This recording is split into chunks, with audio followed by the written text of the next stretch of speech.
Hi, everyone.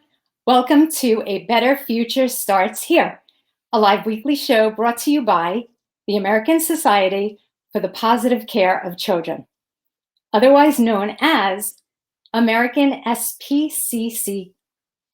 And you can find them at americanspcc.org. I'm your host, career and public speaking coach, author, advocate, Tracy Kawa. American SPCC is dedicated to improving the lives of children. We are America's voice for children, bringing individuals and organizations to ensure that children are raised in a safe environment so that they may thrive and become healthy, secure leaders of tomorrow. Our goal is to bring you perspective, knowledge, and support from industry leaders and professionals dedicated to empowering children and families. I'm super excited today because today we have Michael Guinn discussing transformation through spoken word. A little bit about Michael first.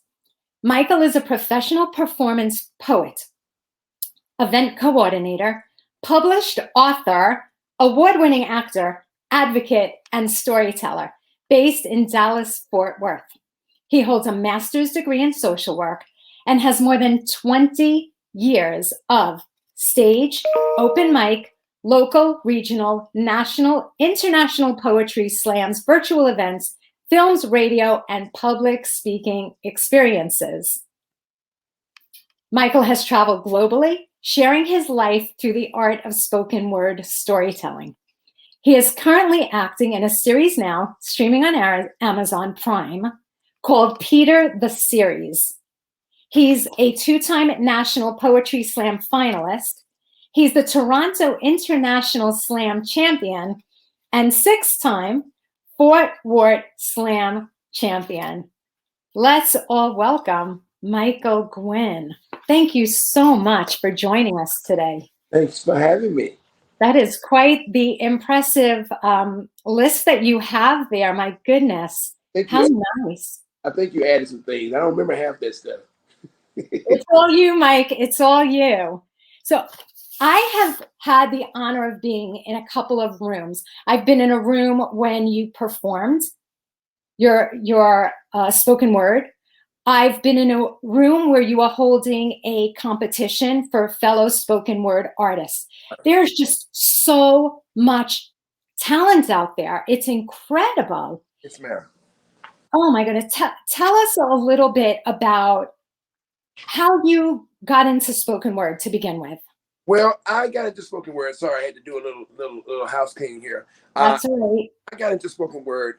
One day, I came home from a real rough day working for Child Protective Services.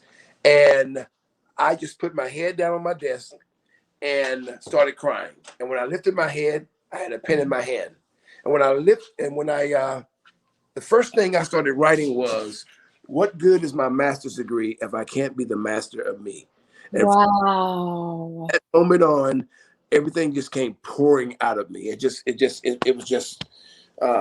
started writing poetry, started doing workshops, started meeting people, that's where it all began, is that day where I came in from that real rough day in the field. Yeah. Wow. That is an incredible story. That's amazing. It's like opening a portal that you didn't even know you had, opening up a window or a door where everything just comes right through you. Right. Exactly. Incredible. Yeah. So tell us a little bit about the day job, right? The work that you do in social work with families and children. Tell us a little bit about that. Well, I used to work as a child protective service investigator, which is where the poetry started. Which is where I was the investigator, and I would place kids in custody if I had to. But now I work with an agency who, when the kids age out of foster care, my job is to provide a safe and productive space for them to be able to live and grow and experience all the normalcies of having their own place, college, and any other things that they deserve to have. And so that's what I do. I'm a permanent supportive housing coach. Nice, wonderful. It's very rewarding, fulfilling work.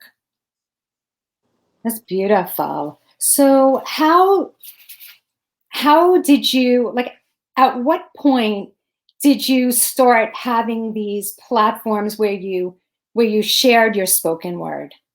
Well, I started out uh, way back in 1998, a long time ago.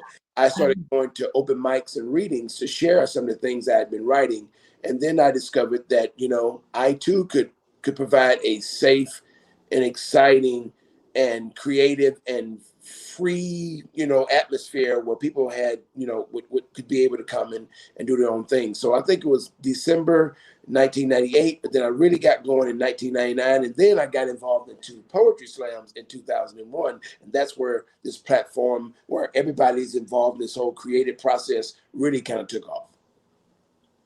So it's where it's more collaborative. Is that what you're talking about?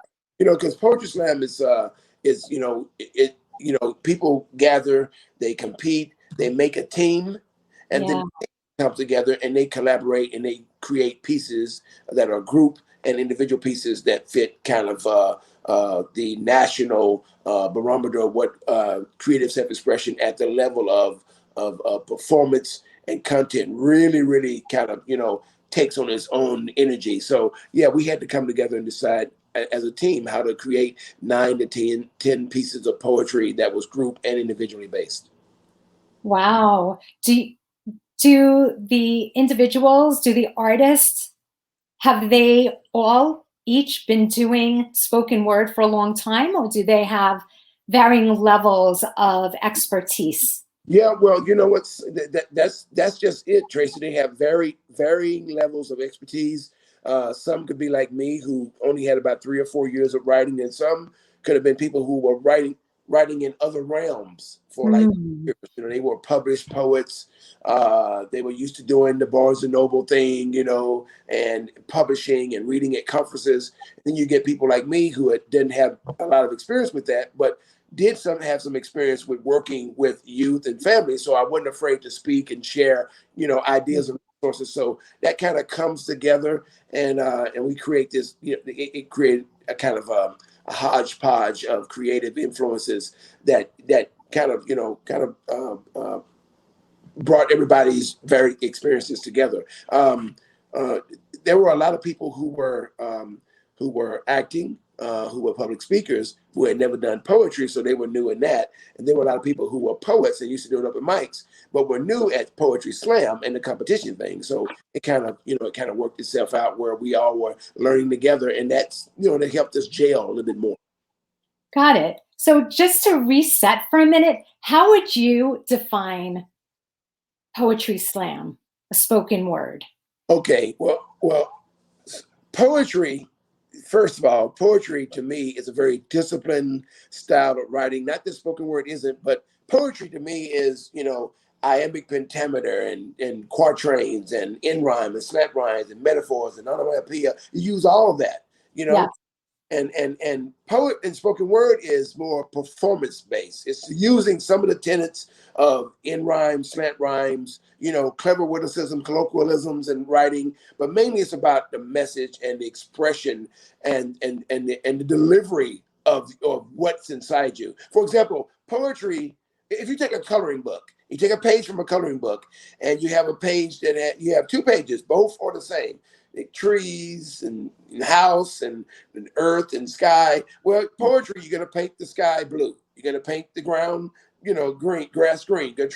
But spoken word is like you can paint the whole page black, go outside the lines, crumple it up, throw it across the.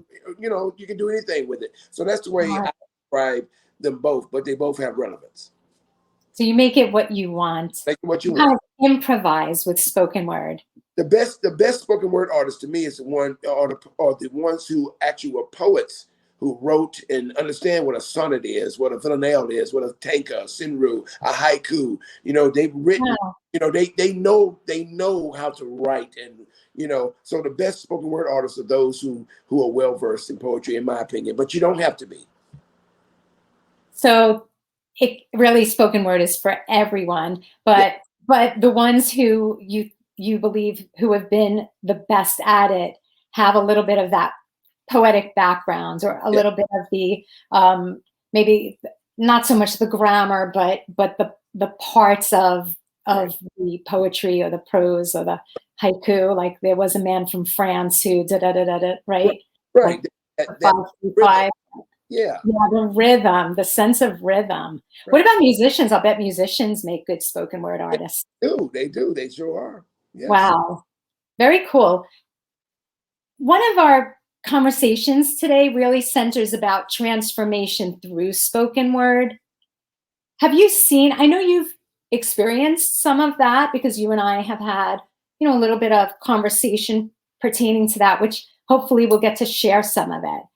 Have you seen what's been your experience, and what have you seen in the field insofar as transformation through this art form?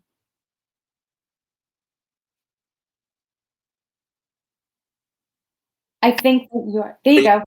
Yeah, I got you. All right. Some of the transformation I've seen through writing and spoken word has been whenever I've done workshops with individuals who perhaps are struggling with some type of mental or social issue, or either some type of academic issue. We'll just say academic. Uh, Okay.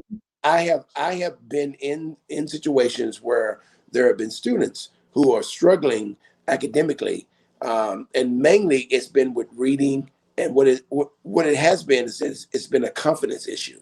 So Mhm. spoken word or this creative writing allows them to be on an even playing field. That they know that it's really just about being brave enough to say what's on your heart. So spoken word has allowed them to be able to transform into this vessel of creative self-expression, where they don't have to worry about being graded or all the other tenets of writing. They can just be themselves. And what that does is that it also enables them to be more free emotionally, to be able to connect socially, and what has happened. And teachers have told me what has happened is that their grades have increased, that their the social skills have increased, they the bullying has decreased, or they're able to. Ooh, So I've seen it happen, and it happens for us as grown people too. We kind of walk in our purpose. We learn that it's okay to do that through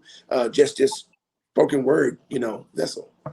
when you talk about the students and the academics and the bullying, like what age groups are we talking about here? Are we talking middle school? Like how young would somebody be when they're initially getting started? I have worked with youth as young as third grade, but the main grades were the main age groups and grades are anywhere between 11 and 14, and that is the middle school age. That is the middle school age. Wow. Those are the groups that gravitate more. To me, that's the age where they just don't have any fear. It's just before they get to high school where it's all about comparisons and what's Mm. wearing. They're still at the age where it's hey, we're gonna our favorite thing to do is go and play outside, or they're not worried about criticisms and judgments and all that stuff yet. So it's the perfect age, and if we can get them at that age where they're still able to receive instruction and understand that it's okay to be yourself, then it's beautiful to see what comes out of that. And I love working with that age group. That's my favorite age group to work with. That's incredible. And that's a tough age group. Yeah. So to catch them at that time where they're first formulating their idea of themselves, right? And who they are, even before they go into high school. What a beautiful thing. How Yes. how do you suggest that people go about getting into spoken word? I would suggest if it's kind of tricky. I don't want a lot of new people to look at videos and think they have to be at that level. I would like for them to take a workshop or go to an open mic, or if whenever we can go to open mics again. Uh, Yeah. and just or either some of these online open mics, and just kind of slowly walk your way into that world. But if you ever want to get to the point where you want to write, that's the easiest part. But they don't realize it's the easiest part. The easiest thing to do is to sit down and write. Even if you don't have anything to write about, write that. and then work from there. And that's what I tell people. You know, when I work with students and adults, because sometimes students can be braver than adults because adults are already painted by the expectations and how am I going to look, and oh, that's silly. Well, the kids are like, oh, I don't care, I'll do it. When is it? Really? They get excited. So the trick is to foster that same type of excitement for something brand new that you're walking into. And so, you know, I would suggest to anybody, if you're going to get into it, just go to an open mic or do an open mic online, and don't go Googling these, you know, long, you know, Rudy Francis. I love Rudy, but don't go to that. You're not at that level yet. Don't be, you know, otherwise you'll be like, I'll never be there. I'll never be. Otherwise, you'll have a preconceived notion in your head, like I have to perform at this level. But in reality, at an open mic or even an online open mic, there are probably so many novices that maybe one could kind of fit right in. Right. There you go. Or just carve their own way. That's exactly right. I just got a contract to do a creative writing workshop as a positive distraction for nurses and doctors in the medical field to help them deal with COVID. You know, and so that's my, you know, and the workshop is called Spoken Language Arts Methods, or SLAM, and it's going to help them be able to understand that it's okay. I'm going to create a sense of community. We can all talk. It's going to be like a creative writing support group with an open mic at the end of it, you know? So it's going to be great. I love that. Okay, so I'm just creating a little banner. Okay. Which is that it? Spoken Language Arts Slam? Methods. Arts Methods. Right. Let me get that word in there. Arts Methods. Right. Oh, and slam, you know, that's what it spells. It spells slam. Oh, got it. Yeah. So, and where would somebody go? Where would somebody go if they wanted to, if a nurse or a physician wanted to participate in this? Or do you have to be invited? Is it for one group? Well, this is for the Methodist hospital system out of the Dallas-Fort Worth area. But if they wanted to have me or you or someone else want to present a workshop where it's about creative writing for creative self-expression, that's easy to do. I think I'm working through their MS Cares program, which is all about finding ways to approach wellness with these professionals who are on the front lines every day, and to get them to talk about it and work through it and to continue to keep that morale boosted. And I'm going to provide that for them. We're going to have a lot of fun, but we're also going to get free. We call it getting free. Getting free. Awesome. So I love the fact that you provide the space for people to really express themselves on a whole other level, whether they realize that they have that ability or not. It's really, your work is incredible. Thank you, Tracy. So the big question, do you have an example? I do have a piece. It was one of the first pieces that I wrote, and I because we already went over this script and everything. I'm already prepared. But right. Tracy's a professional, everybody. Okay, she told me, Mike, you better have it. I'm not. But something I wrote. It's the first thing I wrote, and I kept it pretty short. But it's a piece called "Love Me Not." It's one of my first CPS cases, and I just did a short little 45-second, 1 minute version of it, if it's okay. All right. I was a county worker when I found her, living in a crack house with her mother in Dallas, Texas. She was just 11, going on 30, flirty, dirty, pregnant with HIV. Her mother was too caught up to bring up the issue of protection, and now every time her daughter screams, dust mites gather to hold pep rallies on her dreams, because for her, life is what it seems. I could see her trembling from anticipation, waiting on penetration, because all she's ever known is full-blown degradation. And it's so sad that HIV was the only positive thing that ever happened to her.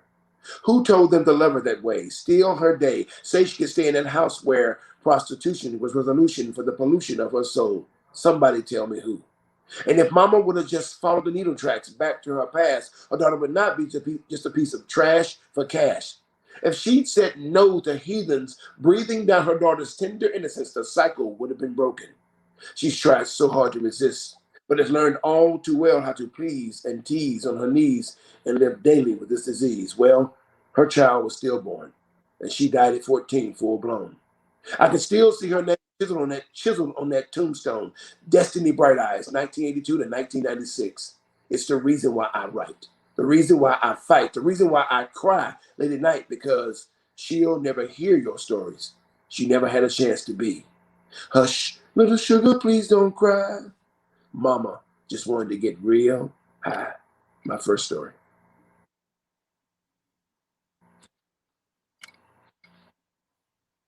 On so many levels, on so many levels. Chills head to toe. Yeah. I That was your first, that was what came out, your first. That was my first thing that came out when I came in that day from that long day in CPS. That was the case that I worked that day. And imagine, an old country boy coming from the piney woods of East Texas, which is the country, coming Yeah. up big of Dallas and having to experience that as one of my first cases. It was a lot. And then after that, a lot of other cases similar to that ensued. So it had to come out somewhere. It had to come out. And so it came. I'm glad it came out that way instead of a lot of other ways. Like, a lot of people, sometimes just alcohol or chemical dependency or abuse themselves. And I'm glad that, I was chosen. What I usually say is I didn't choose poetry. Poetry chose me. And so I'm glad that it chose me for this and it come out this way. I get that, and I was going to ask you, where do you think it would have come out, or how do you think it would have come out? And you totally answered that.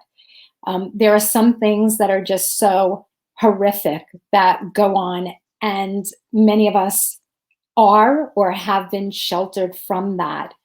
And it's amazing when that realization, when the blinders come off. And just take me, for instance, when I really started understanding what was going on in the world, I had to use my voice.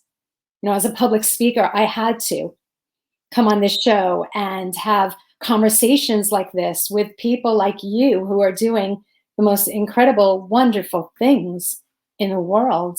And I thank you for being who you are and for taking the stand that you take and for doing the work that you do. Thank you, Tracy. And you as well. Thank you. It's mutually admirable.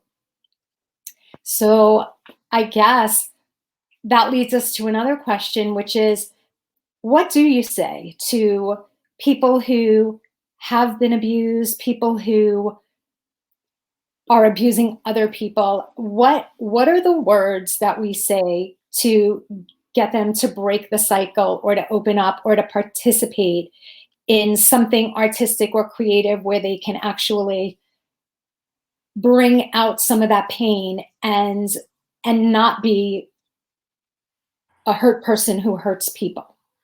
You know what?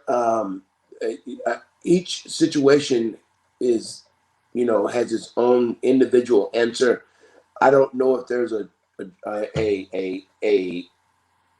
catch-all that I could utilize. I do know that what I've said to victims is there is a tomorrow. There is a tomorrow. We take it one day at a time. We take small steps. Let's do this. If it feels this way, let's back up and then let's do something else. But always, always know that you have support. You're not by yourself. You're not the only one who's hurting, and we don't want you to hurt. And let's find some avenues to get you to help, either through a therapist or someone else. But let's first of all realize that it doesn't have to be this way, and it won't be. Just take it one day at a time. To the abusers, it's difficult because you know. I've worked in groups where I've done workshops with, sex offenders. I worked in groups where I've done workshops with women who have been rescued from human trafficking. This workshop works for all of that. And those who I see as truly, you know, repentant, for lack of a better word, wanting to get help, know where it came from, Know that, you know, hurt people hurt people. That's why I hurt people. There's Right. hope there, and you know, you can work. You can find the things to inspire them to not ever be that person again. But it's difficult. It's, and I don't know if anybody out there, a therapist or social worker, anybody would, you know, I have to be because I'm a social worker, but it's very difficult to find the words to motivate and connect at the same time, and at the same time, um,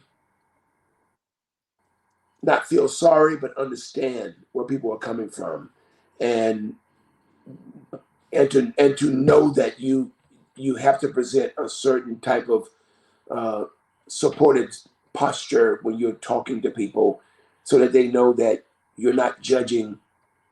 You want to help, but you don't condone. It's Yeah. just it's just a tightrope. It's tough. But for victims, it's all about help. It's all about support.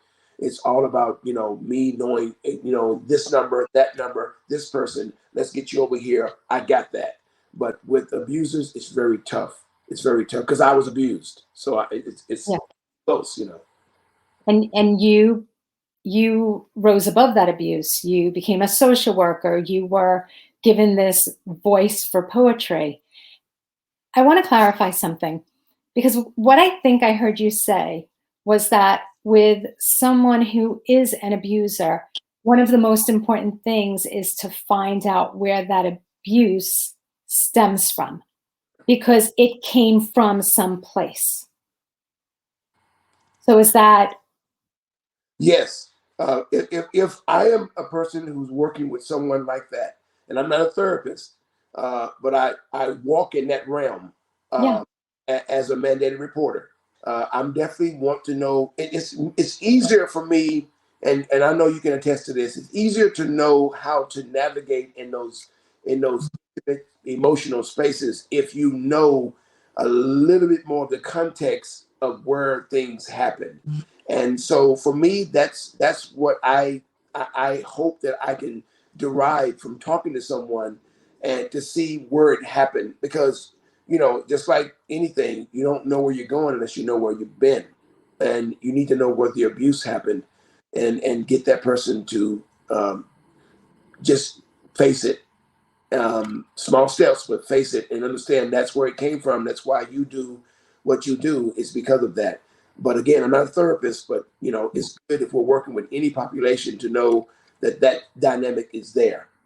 So yeah. And I appreciate that input, especially because next month is, the month of April. It is Child Abuse Awareness and Prevention Month. And the American Society for the Positive Care of Children is going to be launching a campaign on how I broke the cycle of abuse. Because, sometimes when you see other people who have risen above a circumstance, you're like, okay, you know what? That message is resonating with me.